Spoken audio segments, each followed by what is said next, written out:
I'm Iris, 32 years old. 10 years ago, on the rainiest night of the year, my father threw me out of his house with a torn suitcase and $47 in my pocket. Not because I'd done anything wrong, but because I dared to ask him for what my brother received without question: college tuition. From that night forward, my father told everyone who would listen that I was mentally unstable, that I couldn't hold down a job, that the family had tried everything, but I refused treatment. For 10 years, I stayed silent. For 10 years, I built my career from nothing, while he built an elaborate lie about who I was. Then one day, I was nominated for the biggest award in my industry, broadcast live to hundreds of thousands of viewers. When they called my name and I walked up to that stage, I knew exactly what I was going to say. And my father? He was watching, surrounded by every single person he'd spent a decade lying to. Before I tell you what happened next, if this story resonates with you, take a moment to like and subscribe, but only if you genuinely want to hear how it ends. And tell me in the comments, where are you watching from right now? What time is it there? I'm always curious to know which corners of the world are listening. Now let me take you back to 10 years ago, the night that changed everything. The rain was coming down so hard I could barely see 3 feet in front of me. I stood on the front porch of my parents' house in Connecticut, my grandmother's old suitcase at my feet, its zipper broken from where I'd stuffed my clothes in too fast. Through the beveled glass of the front door, I could see the chandelier in the foyer, the Waterford crystal one my mother had picked out for their 25th anniversary. It was still glowing warm and golden, but the deadbolt had already clicked into place. 30 minutes earlier, I'd been inside that house, surrounded by 32 members of my extended family, celebrating my grandfather's 80th birthday. 30 minutes earlier, I'd still believed that if I just asked the right way, my father might finally see me as worthy of the same investment he'd made in my brother. I was wrong. Let me rewind 2 hours before I ended up standing in that rain. The party was at Castellano's, my grandfather's favorite Italian restaurant. The kind of place with white tablecloths and waiters who remember your name. My father had rented out the entire back room. 32 place settings. Chianti that cost more per bottle than my weekly grocery budget. A 3-tiered cake from the best bakery in Hartford.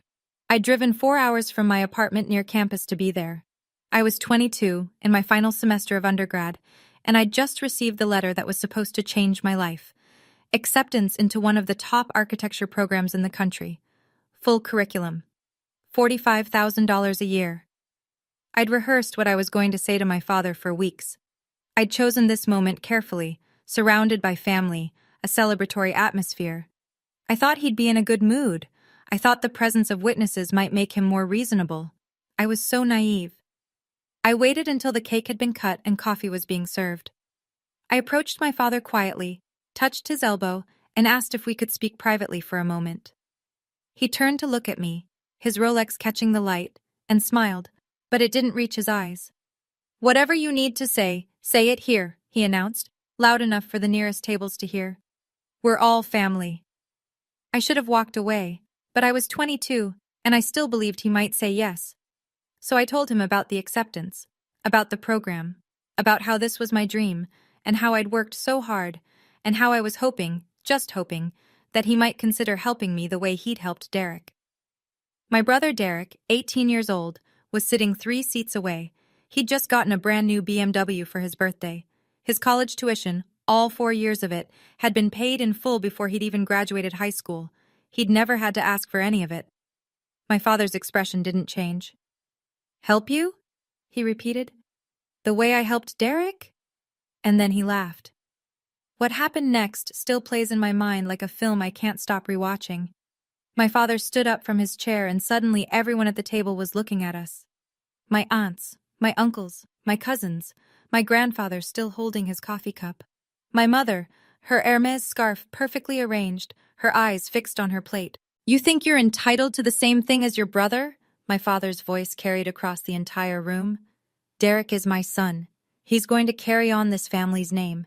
He's going to build something. And you?" He gestured at me dismissively.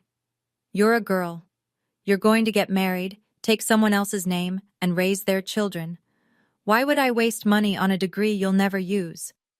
I felt my face burning. 32 people were staring at me.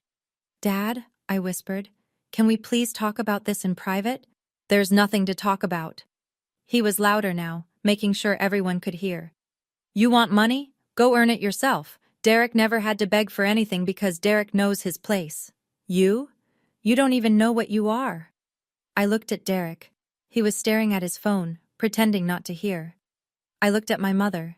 She was rearranging the napkin in her lap. I looked at my grandfather, hoping, praying he might intervene. He'd always been kind to me. He'd always told me I was smart. He cleared his throat. Howard, he said to my father, let's not ruin the party. That was it. That was all he said. My father leaned down close to my ear. His cologne, Tom Ford, $200 a bottle, made me nauseous. I'll email you my reasons, he whispered, so you understand your place in this family. 3 days later, sitting in a rented room that cost $400 a month, I opened that email. The email was worse than anything he'd said out loud. I still remember every word. I've read it so many times over the past decade that it's burned into my memory like a scar. Iris, you were born a girl. That is reality.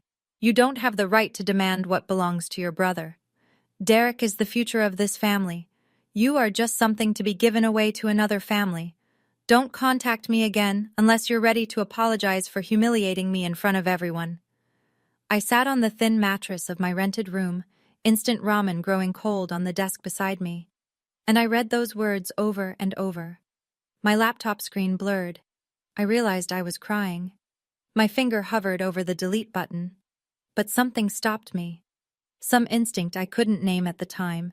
Instead, I clicked Save. I created a folder and named it Evidence. I didn't know what I was saving it for. I just knew I needed proof. Proof that I wasn't crazy.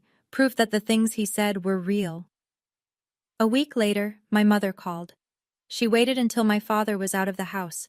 I could tell by the way she was whispering, the way she kept pausing to listen for sounds. Iris, honey. Her voice was thick with tears. I love you. You know I love you. And I know what your father did wasn't right. Then why didn't you say anything? I asked. You just sat there, Mom. You didn't say a single word. Silence. You know how your father is, she finally said. If I'd defended you, he would have... I don't have anywhere to go, Iris. I don't have my own money. I don't have... I understand, I said. And I did. I understood that I was completely alone. But my mother did say one thing before she hung up that I didn't fully understand until much later. Iris, she whispered, your father is... He's telling people things. About you. Things that aren't true. I don't know how to stop him. What things? She didn't answer. Just said she loved me and hung up. 2 months later, I found out exactly what she meant. I was studying for finals in my tiny apartment when my phone rang. It was my Aunt Helen, my mother's younger sister. She'd always been warm to me, always snuck me extra dessert at family dinners. Iris, sweetheart, she said, her voice dripping with concern. How are you feeling? Are you getting the help you need? I frowned. Help? What do you mean? Your treatment, honey. Your father told us about your condition. He said you've been struggling since you were young, and that's why you left home. He said the family tried everything, but you refused to get better. The room tilted. I gripped the edge of my desk. Aunt Helen, I don't have a condition. I don't know what he told you, but... Oh, honey. Her voice was soothing, the way you'd talk to a frightened child. It's okay. You don't have to be ashamed. Mental illness is nothing to be embarrassed about. We're all praying for you. I called 3 more relatives that night. They'd all heard the same story. My father had been thorough. My cousin Sarah read me a text message from our family group chat, the one I'd been removed from. My father's words, sent to over 40 people. Please don't contact Iris. She's going through a serious mental health crisis. Any stimulation could make things worse. We've tried everything. Just pray for her. That's when I understood. My father wasn't just punishing me for leaving. He was erasing me. I had 2 choices. I could call every single person he'd lied to. I could scream the truth from the rooftops. I could forward them his email, show them what he'd really said, demand they believe me over him. Or I could stay silent. I spent 3 days thinking about it. 3 days of barely eating, barely sleeping, just pacing my $400 room and running through scenarios in my head. If I fought back now, what would happen? I was 22 years old. I had no money, no credentials, no reputation of my own. My father was Howard Mercer, a successful contractor, a member of 3 different charity boards, a man who'd built relationships in our community for 30 years. He had golf buddies who were judges. He had business partners who were city councilmen. Who would believe me? A mentally unstable girl with nothing to her name, accusing her respectable father of lies? I could already see how that would play out. They'd shake their heads sadly. They'd talk about how tragic it was, how the illness had made me delusional. My father would play the suffering parent, and everyone would comfort him for having such a difficult daughter. I couldn't win that fight. Not yet. So I made a different choice. I opened my laptop. I looked at the folder I'd created, the one labeled Evidence. I moved my father's email into it. Then I went back through my phone and screenshotted every text my aunt had read me, every message from relatives expressing their concern. I saved all of it. I didn't know when I'd use it. I didn't know how. I only knew that someday I would have something he didn't have right now. Proof of who I really was. Not his words, my work. And when that day came, I wouldn't need to scream. The truth would speak for itself. I threw myself into work. I took out federal loans for tuition. I applied for every scholarship I could find. I worked 2 part-time jobs, one at a coffee shop from 6 to 10 in the morning, another at a design firm's front desk from 6 to 10 at night. In between, I studied. I slept 4 hours on good nights. My grades didn't slip. If anything, they got better. Turns out there's nothing like rage to fuel productivity.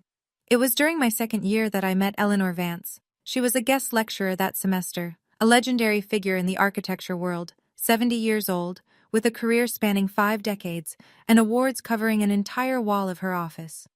She'd designed museums in 3 countries. She'd been on the cover of every design magazine that mattered.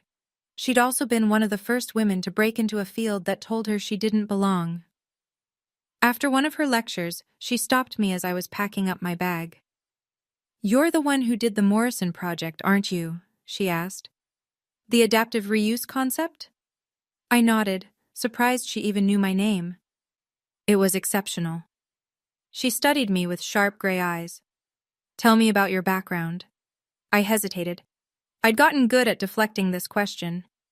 "My family doesn't support my career," I finally said. "We're not in contact." Most people would have pressed, asked why, offered sympathy, made it awkward. Eleanor just nodded. "My father told me women shouldn't be architects," she said. "He didn't speak to me for 15 years after I enrolled in school." She handed me a business card. "I have a studio in the city. Come intern for me this summer. No pay, but I'll teach you everything I know." I took the card. "Ms. Vance," I said, "thank you. You have no idea what this means." She smiled. "Actually, I think I do." Eleanor didn't just teach me architecture. She taught me patience, strategy, the long game. "Success is the best response to people who doubt you," she told me once, over coffee in her studio. "Not because it proves them wrong, though it does, but because it proves you right to yourself." I carried those words with me through the next 10 years. Year 1 and 2, I graduated with honors. My father didn't attend. I didn't expect him to. Year 3 through 5, I started as a junior designer at a small firm, making barely enough to cover my student loans. But I worked harder than anyone else. I stayed later. I took on projects no one wanted. My first solo design, a boutique cafe renovation, won a local award. Year 6 through 8. Eleanor recommended me to a prestigious studio in Chicago. I moved across the country with 2 suitcases and a folder full of drawings. Within 18 months, I was senior designer. Within 3 years, I was leading my own team. Year 9 and 10, associate director. My name on projects that got published in national magazines, invitations to speak at conferences, a reputation built entirely on my own work. And through all of it, my father never stopped. Every year, he refined his story. Every year he had new details to share with anyone who asked about his daughter. She's unstable. She can't hold a job. The family tried everything. Such a tragedy. I know because people told me. A former business partner of my father's ran into me at an industry event in Chicago once. He stared at me like he'd seen a ghost. "You're Iris Mercer?" he said. "Howard's daughter? But he told me that you couldn't." "Couldn't what?" I asked calmly. He didn't finish the sentence, but I saw the confusion in his eyes, the first crack in my father's carefully constructed narrative. I smiled and handed him my business card. The wedding invitation arrived in my mailbox on a Tuesday. I was 29 years old. I'd been living in Chicago for 3 years. I had an apartment with actual furniture that I'd picked out myself, a career I was proud of, and a life completely separate from the family I'd left behind. The envelope was thick cream cardstock, my name written in elegant calligraphy. Inside, a formal invitation to the wedding of Derek Michael Mercer and Amanda Louise Patterson. No personal note. No, "We'd love to see you," or "It's been too long." Just my name on a list, the same as any distant acquaintance. I turned the invitation over. The back listed the wedding party: Howard and Margaret Mercer, parents of the groom.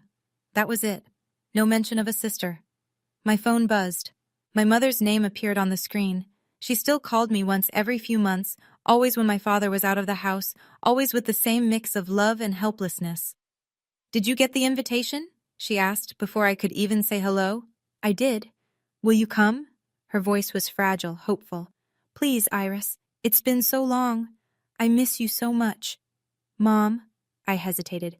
"Does he even want me there?" Silence.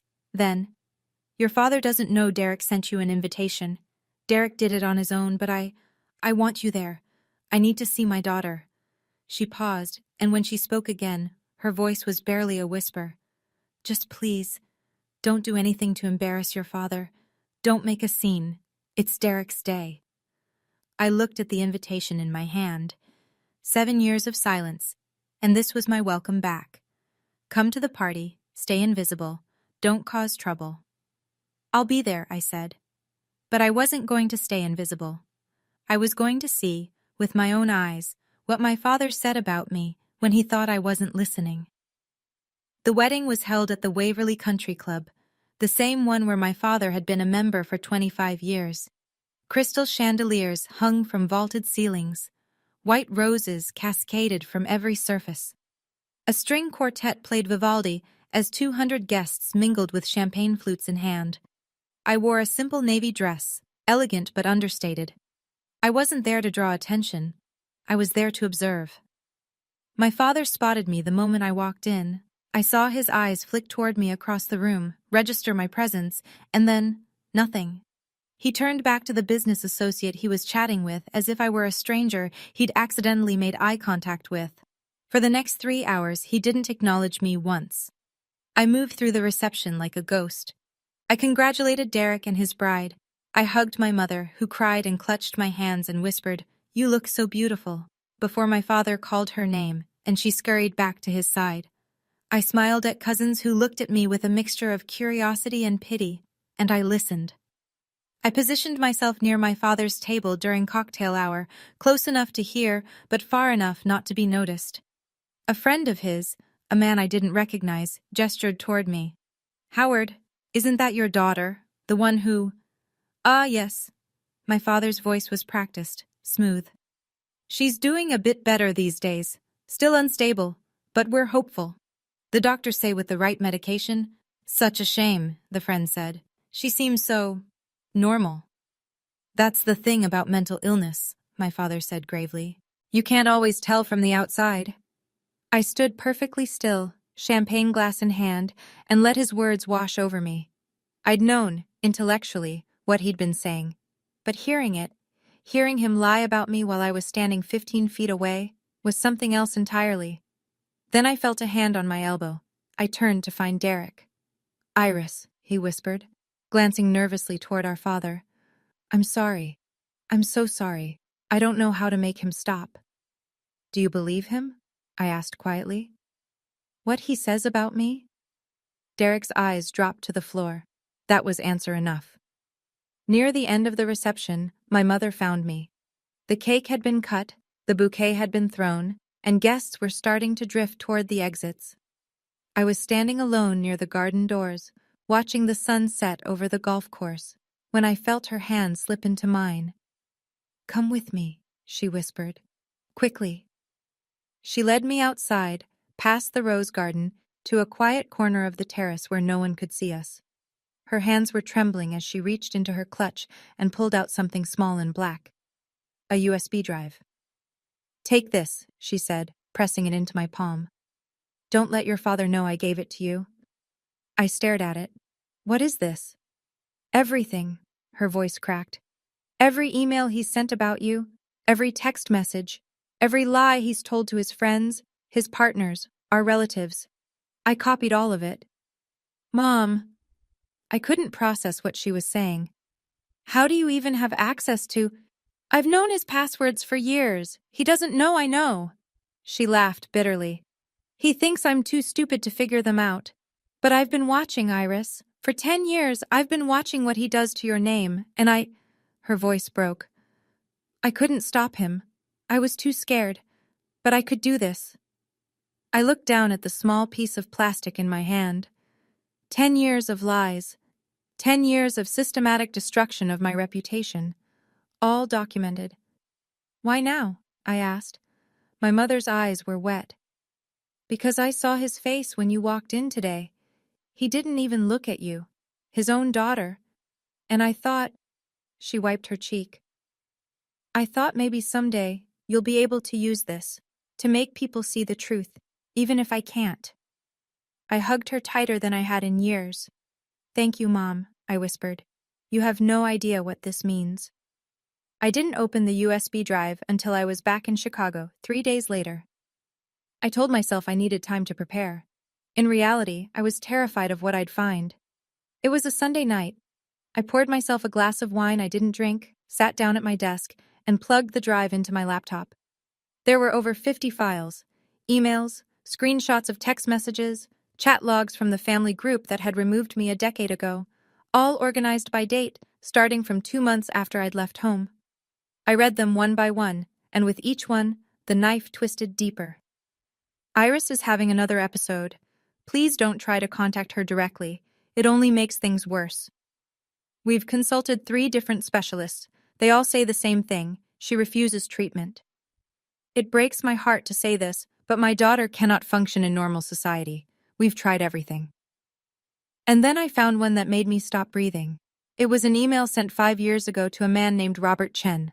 I recognized the name. He was a real estate developer my father had worked with, someone who'd approached me about a major project early in my career. I'd been so excited. It would have been my first big break. The contract had fallen through at the last minute. Robert had said there were budget concerns, and they'd decided to go in a different direction. My father's email to him read, "Robert, I know you're considering hiring my daughter for the Parkview project. I'm telling you this as a friend. Don't. She's not stable. She has serious mental health issues that she refuses to address. If you bring her onto this project, you will regret it. I'm saying this because I care about you and don't want to see your reputation damaged." I closed my laptop and cried until I couldn't breathe. He hadn't just been lying about me. He'd been actively sabotaging my career. A week later, I met Eleanor for lunch. I hadn't told anyone what I'd found on the USB drive. I'd been carrying it around like a grenade, unsure what to do with it. But Eleanor had been the one constant in my professional life for nearly a decade. If anyone could give me perspective, it was her. We sat at her favorite restaurant, a quiet place overlooking Lake Michigan, where the maitre d' knew her by name. I told her everything. The wedding, the lies, the sabotaged project. 10 years of systematic destruction that I'd only now fully understood. Eleanor listened without interrupting. When I finished, she set down her wineglass and looked at me with those sharp gray eyes that had seen everything the industry could throw at a woman. "What do you want to do?" she asked. "I don't know," I admitted. "Part of me wants to send everything to every person he's ever lied to. Part of me wants to call him and scream until my throat bleeds. And part of me is so tired of him taking up space in my head." Eleanor nodded slowly. "When I won my first major award," she said, "my father didn't come. He told everyone I'd bought my way onto the jury. He said the only reason a woman could win was if she'd slept her way to the top. She smiled, but there was no warmth in it. I could have fought him publicly, made a scene, demanded he retract his lies. What did you do instead? I kept winning. She leaned forward. Iris, the truth doesn't need you to scream it. The truth just needs you to live it. And if you do that well enough, eventually you'll have a stage big enough for everyone to hear. She paused, then added, speaking of which, you're on the shortlist for the IIDA award this year. I'm on the selection committee. I saw your project. My heart stopped. The IIDA? The ceremony is broadcast live, she said. Hundreds of thousands of viewers. She raised her glass. I think your stage might be coming sooner than you think. 6 months later, the email arrived. I was in my office, reviewing floor plans for a boutique hotel in Miami, when my inbox pinged. The subject line made me read it 3 times to make sure I wasn't hallucinating. IID, a Design Excellence Award, official nomination. I opened it with trembling fingers. Dear Ms. Mercer, we are pleased to inform you that you have been nominated for the Interior Design Association's Award for Design Excellence in recognition of your work on the Meridian Hotel Collection. The award ceremony will take place on March 15th at the Grand Hyatt, New York, and will be broadcast live via television and online streaming platforms. I read the rest of the email in a daze. The Meridian Project, 4 boutique hotels across the Midwest, each one designed to reflect the unique character of its city. 2 years of my life, countless sleepless nights, a team of brilliant people who'd trusted my vision. And now, this. I called Eleanor immediately. I just got the email, I said, trying to keep my voice steady. I'm nominated. I know. I could hear her smiling through the phone. I told you, your stage is coming. Eleanor, I don't know if I can. You can, she interrupted gently. And Iris? If you win, I'll be the one introducing you on stage. That's already been arranged. I hung up and sat in my chair for a long time, staring out the window at the Chicago skyline. The ceremony would be broadcast live, hundreds of thousands of people watching, industry leaders, journalists, everyone who mattered in my field. I thought about the USB drive in my desk drawer, about the emails I'd never responded to, about my father, probably sitting in his country club right now, telling someone new that his daughter was too unstable to hold down a job. For the first time, I knew exactly what I was going to do. I just needed to wait for the right moment. 1 week before the ceremony, I was in my apartment, standing in front of a full-length mirror, wearing the dress. It was emerald green, custom-made by a designer friend who'd owed me a favor. Off the shoulder, beaded along the neckline, the kind of dress that made you feel like you could conquer the world. I'd paired it with red-soled Louboutins that I'd saved 3 months to afford. I had 2 speeches prepared. One was standard, grateful, professional, humble. The kind of speech you'd expect from any award winner. The other was different. My phone buzzed. Derek's name appeared on the screen. I frowned. He hadn't texted me in almost a year. Iris, I just found out you're nominated for a big award. Congratulations. That's amazing. I was about to type a simple thank you when another message came through. I need to tell you something. Dad is hosting a watch party for the ceremony at the house. He invited all his business friends and golf buddies. He doesn't know you're nominated. None of them do. I stared at the screen. Why is he watching an interior design awards ceremony? I typed back. One of his clients sponsored it. He thinks it'll be good networking to discuss it with them. Iris, he's going to be watching live, with everyone he's spent 10 years lying to about you. I sat down slowly on the edge of my bed. All of them. Every person he'd told that I was mentally unstable. Every friend he'd convinced that I couldn't function in society. They'd all be sitting in his living room, watching television together, when my name was called. If I won, if I chose to use that stage the way I'd been thinking about using it. One more message from Derek. Whatever you're going to do, I think it's time. I didn't reply. I just looked at myself in the mirror, the dress, the shoes, the woman I'd built myself into over 10 years of silence, and I smiled. This is the point where I want to pause for a moment. If you've been following along this far, You've walked with me through 10 years of silence. Thank you for that. Before I tell you what happened when I stepped onto that stage, I'm curious. What would you say if you were in my position? Drop your answer in the comments. I'd genuinely love to know how you'd handle this. And if you haven't subscribed yet, now might be the time. Because what comes next, you won't want to miss. The Grand Hyatt Ballroom was even more spectacular than I'd imagined. Crystal chandeliers the size of small cars hung from 40-foot ceilings. Tables draped in white linen stretched across the room, each one filled with the most influential people in my industry. 500 guests in total. Designers, architects, executives, journalists. And beyond this room, hundreds of thousands more watching from their living rooms, their offices, their phones. Including my father. I stood backstage, my emerald dress catching the light every time I moved. Through a gap in the curtain, I could see the stage, a massive screen displaying the IIDA logo, a sleek podium where winners would accept their awards, and row after row of expectant faces. Nervous? I turned. Eleanor was beside me, resplendent in silver that matched her hair. Terrified, I admitted. She took my hand. Remember what I told you years ago? The truth doesn't need you to scream. It just needs you to live it. She squeezed my fingers. Whatever you decide to say up there, Iris, I'm proud of you. Not because of this award. Because of who you've become. I hugged her, carefully so as not to wrinkle either of our dresses. A producer with a headset approached us. Ms. Mercer, you're one of the favorites tonight. Be ready. The Design Excellence category is up in 15 minutes. I nodded, my throat suddenly dry. When he walked away, Eleanor leaned close. I've known about your father for years, she said quietly. I never said anything because it wasn't my story to tell. But I want you to know, whatever you say on that stage, I'll be standing right behind you. The lights in the ballroom dimmed. The ceremony was beginning. I touched the folded paper in my clutch, the speech I'd written at 3 a.m, the words I'd waited a decade to say. It was almost time. And now, the award for Design Excellence in Commercial Interior Design. I watched from backstage as the presenter, a famous architect whose work I'd admired for years, approached the podium with a gold envelope in his hand. This year's nominees represent the very best our industry has to offer.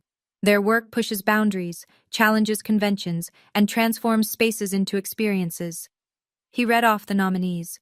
4 names. Mine was last. And the winner is... The room went silent. 500 people held their breath.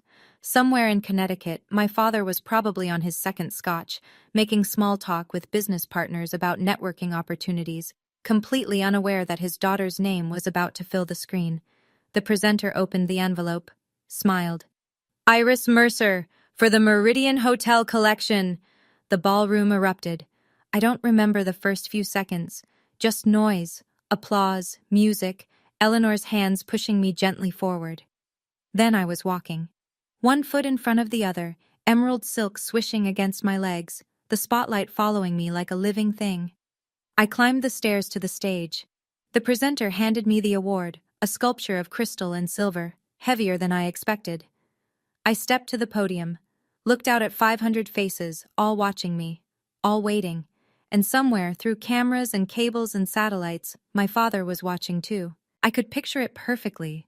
His living room, the big screen TV, 6 or 7 men in polo shirts and khakis, drinks in hand. My father in his favorite armchair, probably mid-sentence about some construction deal, and then my face appearing on the screen. I imagined the exact moment he'd realize. The blood draining from his face, the glass frozen halfway to his lips, his friends turning to look at him. Isn't that your daughter, Howard?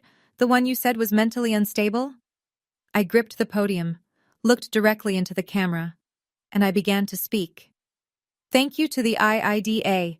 Thank you to my incredible team who brought this vision to life. And thank you to my mentor, Eleanor Vance, who believed in me when I had nothing. I paused, let the applause die down. But there's something else I need to say. The ballroom went completely still. 500 people stared up at me. The red light on the camera blinked steadily. Hundreds of thousands more were watching from their homes, their phones, their offices. I took a breath. I want to thank everyone who believed in me over the past 10 years, I said. Everyone who gave me a chance. Everyone who looked at my work and saw potential instead of making assumptions about who I was. I reached into my clutch and pulled out the folded paper. I want to thank all of you, because my own father spent those same 10 years telling everyone who would listen that I was mentally unstable, that I couldn't hold down a job, that I was a burden to my family who refused treatment. A murmur rippled through the crowd. I saw confused glances, raised eyebrows. I kept going. For 10 years, I stayed silent. Not because I was ashamed, but because I knew that words alone wouldn't be enough. I knew I needed proof. Proof that he was wrong about me. Proof that I was capable of building a life on my own terms. I unfolded the paper. This is an email my father sent me 10 years ago, when I asked him to help pay for my education, the same education he'd already fully funded for my brother. I want to read it to you exactly as he wrote it. The ballroom was silent. I could hear my own heartbeat. Iris, you were born a girl. That is reality. You don't have the right to demand what belongs to your brother. Derek is the future of this family. You are just something to be given away to another family. Don't contact me again unless you're ready to apologize for humiliating me in front of everyone. I folded the paper and looked up. I didn't apologize. I left. And from that day forward, my father told everyone I was mentally ill to explain why his daughter had disappeared from his life. I looked directly into the camera. Dad, if you're watching, and I know you are, this is my answer. I'm not unstable. I'm not broken. I'm not a burden. I'm standing on this stage because I earned it. And the only thing wrong with me was that I was born a girl in a family that believed girls weren't worth investing in. I held up the Crystal Award. This isn't revenge. This is just the truth, and the truth doesn't need me to scream. It just needed me to live it. The first person to stand was Eleanor, then another, then another. Within seconds, the entire ballroom was on its feet, applause thundering through the room. And somewhere in Connecticut, I knew my father's phone was starting to ring. I don't remember walking off the stage. I remember Eleanor catching me the moment I stepped behind the curtain, her arms wrapping around me so tightly I could barely breathe. I remember her saying, "You did it. You did it, Iris," over and over. I remember my phone, silenced for the ceremony, lighting up with notification after notification after notification, messages flooding in so fast the screen couldn't keep up. I remember a producer approaching us with wide eyes. "Ms. Mercer, the clip is already going viral. We're getting inquiries from news outlets. Do you want to—" "No interviews," I said. My voice was steadier than I expected. What I said on stage is everything I have to say. I don't want to talk about my father anymore. I want to talk about my work. The producer nodded and disappeared. Back in the ballroom, I could hear the ceremony continuing, the next category being announced, polite applause. But the energy had shifted. People kept glancing toward the backstage area. Phones were out everywhere, screens glowing blue in the dim light. Within 30 minutes, the clip had 100,000 views. Eleanor showed me on her tablet, scrolling through the comments. Thousands of people sharing their own stories. Thousands more tagging friends and family. The hashtag Iris Mercer was climbing the trending charts. "You should see what's happening on Twitter," someone from my team said, breathless. "It's everywhere." But I wasn't thinking about Twitter. I was thinking about a living room in Connecticut. About a man in an armchair surrounded by his golf buddies and business partners, the same people he'd spent a decade lying to about his mentally unstable daughter. I imagined Richard Calloway turning to my father with confusion on his face. "Howard, that's your daughter? The one you said couldn't hold down a job? She just won the biggest award in her industry." I imagined my father's phone ringing, and ringing, and ringing. For the first time in 10 years, I wasn't the one who needed to explain herself. 48 hours later, the video had 3 million views. I watched the number climb from my apartment in Chicago, curtains drawn, phone on silent. Every news outlet in the country wanted an interview. Every morning show wanted me on their couch. My inbox was so flooded that my assistant had to create a separate folder just to manage the media requests. I said no to all of them. The speech said everything I needed to say, I told my publicist. I don't want to become known for my family drama. I want to be known for my work. The articles wrote themselves anyway. Award-winning designer exposes father's decade of lies on live TV. Iris Mercer's acceptance speech goes viral. The truth doesn't need me to scream. The email that started it all, inside one woman's 10-year journey to justice. The comments sections were overwhelming. Thousands of people sharing their own stories of being dismissed, diminished, disbelieved by their families. Thousands more tagging their own fathers, their own mothers, their own siblings who'd said they'd never amount to anything. I'd become a symbol of something I hadn't intended to represent. On the second day, I started getting messages from people I hadn't heard from in years. Relatives who'd cut me off, family friends who'd believed my father's lies, former colleagues who'd been warned to stay away from me. The apologies came in waves. Iris, I'm so sorry. I had no idea. I should have questioned what Howard told me. I feel terrible. All these years I thought you were struggling. I should have reached out. I never should have believed him. Can you ever forgive me? I read every single one. I didn't respond to most of them. But one message stood out, from an email address I'd almost forgotten. Robert Chen, the developer who'd pulled the contract 5 years ago, the one my father had sabotaged. Iris, I owe you more than an apology. I owe you an explanation and a conversation, if you're willing. I stared at his message for a long time. Then I wrote back, I'm listening. I didn't witness what happened at the country club. Derek told me about it later. 1 week after the ceremony, Richard Calloway, my father's closest friend of 20 years, requested a meeting. Not at my father's office, not at his home, at the Waverly Country Club, in the private dining room where deals were made and reputations were either built or destroyed. 4 men were waiting when my father arrived. Richard, James Monroe, David Foster, Tom Patterson, Amanda's father, now my brother's father-in-law. All of them had been at the watch party the night my speech aired. All of them had spent years hearing my father's stories about his tragic mentally ill daughter. Sit down, Howard, Richard said. His voice was cold. My father sat. According to Derek, who heard about it from Richard himself, my father tried to control the narrative from the first moment. Before you say anything, my father said, you need to understand. That speech was taken out of context. The email she read was from a very difficult time. She's twisting everything to Howard. Richard held up his phone. On the screen was a screenshot of a text message. You sent me this 3 years ago. I'm going to read it to you. Don't bother with Iris. She's unstable, can't keep a job, and the family has tried everything. Just pray for her. My father's face went pale. And this one, Richard continued, swiping to another screenshot. You sent to the entire group chat after she left. Please don't contact Iris directly. She's in a fragile mental state and any stimulation could set her off. We've consulted specialists. It's very serious. You lied to us, David Foster said quietly. For 10 years. She was on live television, Howard, Tom Patterson added. I watched her accept that award. She's not mentally ill. She's accomplished, successful. Everything you said was the opposite of true.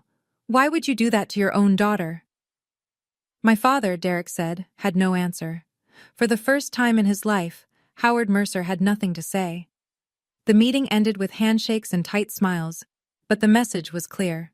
The men who had trusted him for decades now saw him differently. And that was just the beginning. My mother called me on a Sunday morning, 2 weeks after the ceremony. I was sitting on my couch with a cup of coffee, watching the sunrise over Lake Michigan. My phone rang with her name on the screen. But something was different. She wasn't whispering. She wasn't waiting for my father to leave. Iris, she said when I answered. I watched your speech. I know, Mom. I watched it 17 times. Her voice cracked. I watched you stand up there and tell the truth that I was too afraid to tell for 35 years. And I am so, so proud of you. I felt tears prick my eyes. Mom. Your father hasn't spoken to me in a week, she continued. He blamed me, of course. Said I must have given you those emails, must have helped you plan this whole thing. He screamed at me for 3 hours straight the night after it happened. My grip tightened on the phone. Are you okay? Are you safe? I'm more than okay. And for the first time, I heard something new in my mother's voice, something I'd never heard before. Strength. "I've contacted a lawyer," she said. "I'm filing for legal separation.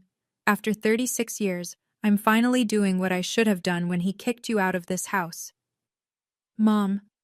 I couldn't find words. "I know it's too late to fix what happened to you. I know I failed you as a mother, but I'm 59 years old, and I just realized I've never made a single decision for myself in my entire adult life. I'm not going to die like this, Iris. I'm not going to let the last chapter of my story be about being too afraid to leave." We were both crying by then. "I'm proud of you too, Mom," I whispered. "I'm starting therapy next week," she said. "First time ever, and I got a part-time job at a gallery downtown. It doesn't pay much, but it's mine." "It's yours," I repeated. "That's what matters." Derek and I had our first real conversation a month after the ceremony. Not a text message, not a brief exchange at a family event where he was too nervous to say more than a few words. An actual conversation, face-to-face, over video call. He looked older than I remembered, tired. But his eyes were clearer somehow, like he'd stopped hiding from something. "I need to say something," he started, "and I need you to let me finish before you respond." I nodded. "I knew what Dad was saying about you was wrong. I've known for years. I heard him tell those stories at dinner parties, at golf outings, to anyone who asked about you, and I never said a word." He took a shaky breath. "Because saying something would have meant admitting that I benefited from your suffering, that everything I had, the tuition, the car, the easy path, came at your expense. I didn't want to face that." "Derek, let me finish." His voice cracked. "I was a coward, Iris. I was a coward, and I'm sorry. I can't undo the past decade. I can't give you back the years you struggled alone. But I can promise you that I'm going to be better. Not just in words, in actions." I sat with that for a moment. "I appreciate you saying that," I finally said. "But you're right, words aren't enough. I need to see what better looks like before I can trust it." "I understand." He paused. "I've started seeing a therapist, for the first time in my life. She's helping me understand that Dad didn't just hurt you. He hurt me too, in different ways. The pressure to be perfect, the conditional love, the way I was taught that my worth depended on being the good child. That doesn't excuse what you didn't do." "No, it doesn't." He met my eyes through the screen. "But it helps me understand why I was so afraid to do it." I nodded slowly. It wasn't forgiveness. Not yet. But it was a start. "One more thing," Derek said. "Amanda's pregnant. We're having a girl." He swallowed hard. "I'm going to make sure she never, ever feels the way Dad made you feel. That's a promise I'm making to myself. And to you." 1 month after the ceremony, an email from my father appeared in my inbox. I stared at the sender's name for a long time before I opened it. Howard Mercer. The first direct communication from him in 10 years, since the email I'd read on national television. I clicked.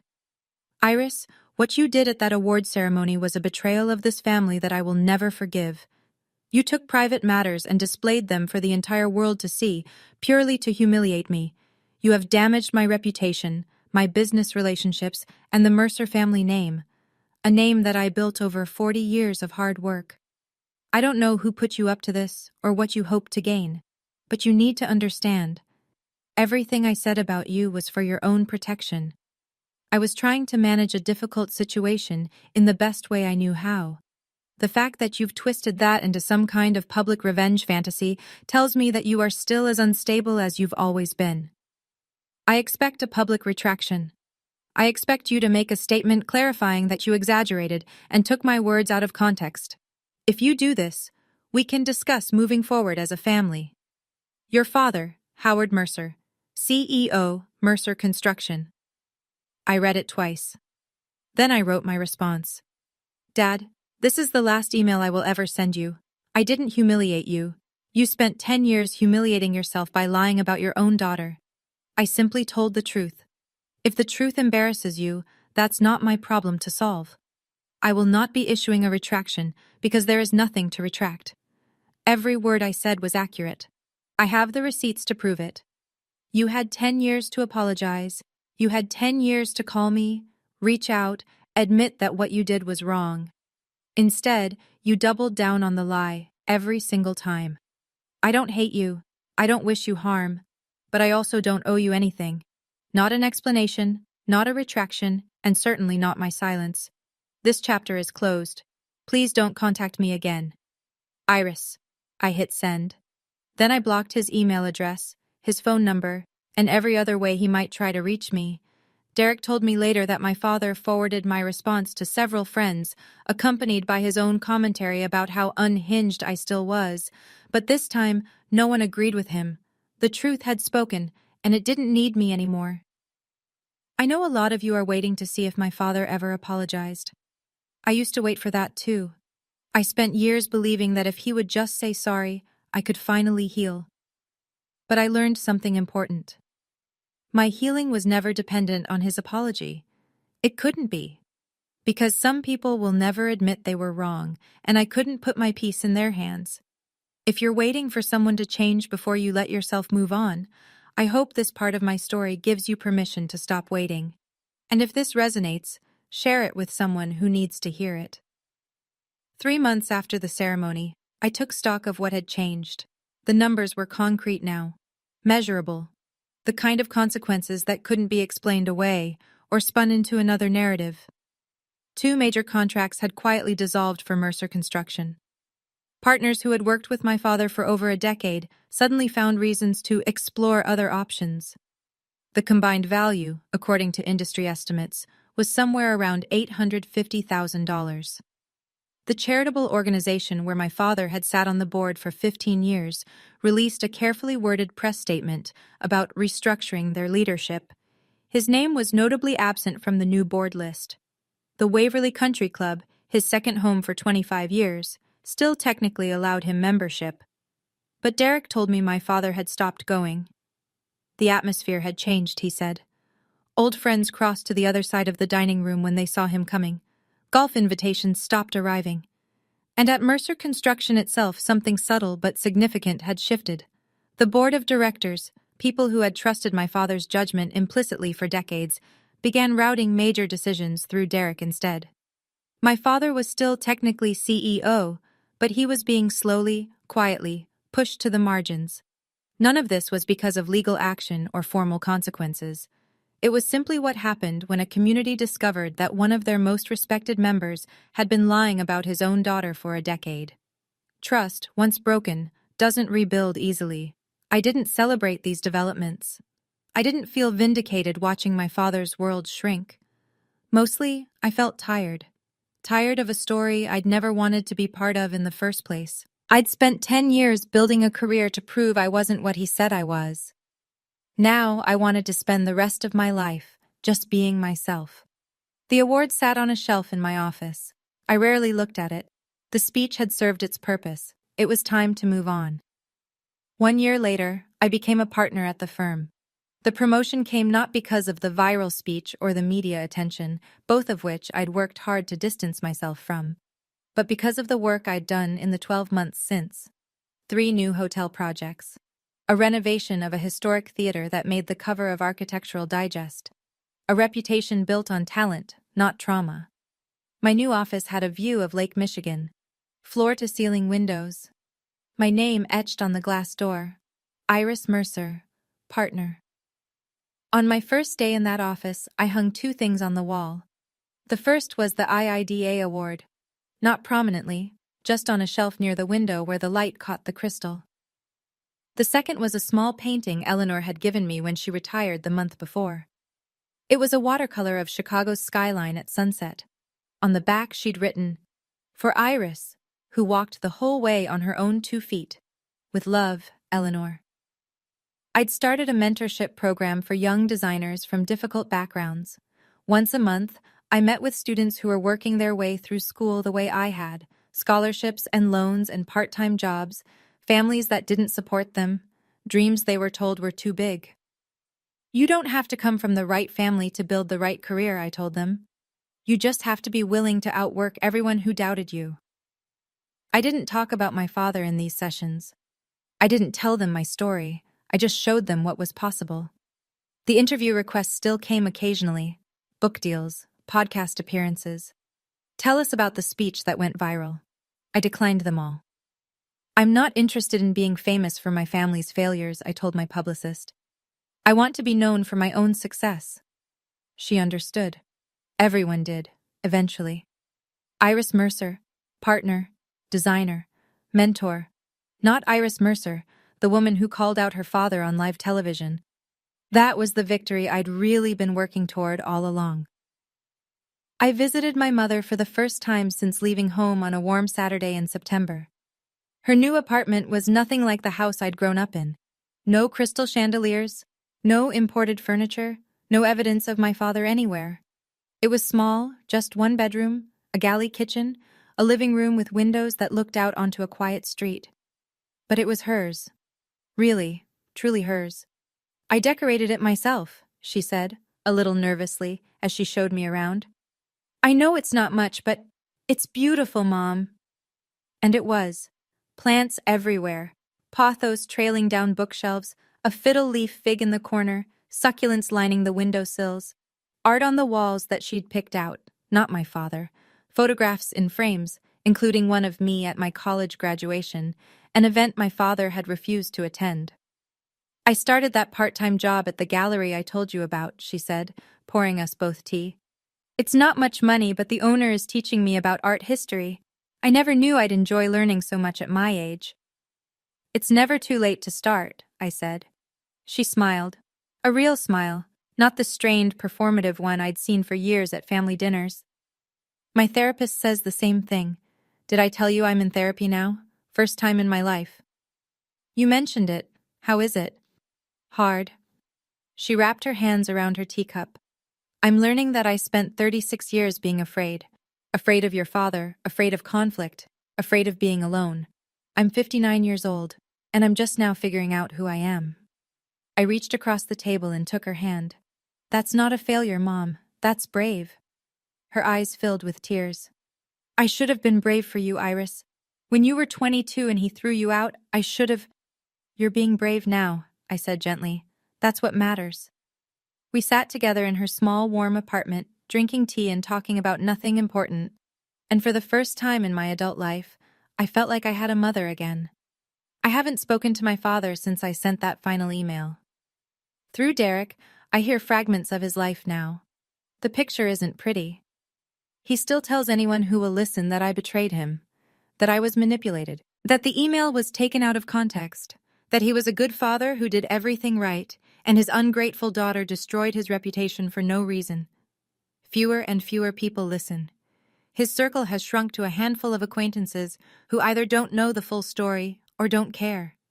The business partners who once sought his opinion now route their calls through Derek. The country club friends who once laughed at his jokes now remember prior engagements when he suggests getting together. My mother left him. His daughter doesn't speak to him. His son maintains a careful professional distance. By any measure, Howard Mercer is a diminished man. I don't feel happy about this. I don't feel vindicated. I don't feel much of anything, really. I spent so many years wanting him to acknowledge what he did, to apologize, to change. I've had to accept that none of that is coming. Some people never admit they were wrong. Some people go to their graves believing their own lies. My father, I think, will be one of those people. But here's what I've learned. My peace doesn't depend on his transformation. My healing doesn't require his apology. I wasted too many years waiting for him to become someone he's not. I've stopped waiting now.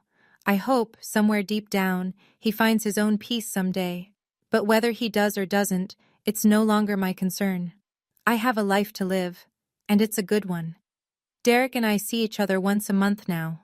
He flies to Chicago for business, and we have dinner at a quiet restaurant near my apartment. We don't talk about our father much. We talk about work, about life, about the future. Mostly, we talk about his daughter. She was born 7 months after the ceremony, a baby girl with Derek's eyes and Amanda's stubborn chin. He named her Grace. I think about what you said a lot, Derek told me one evening, showing me photos on his phone. Grace in a onesie, Grace in a stroller, Grace sleeping in his arms with her tiny fist wrapped around his finger. What I said about what? About being better. About showing it through actions, not words.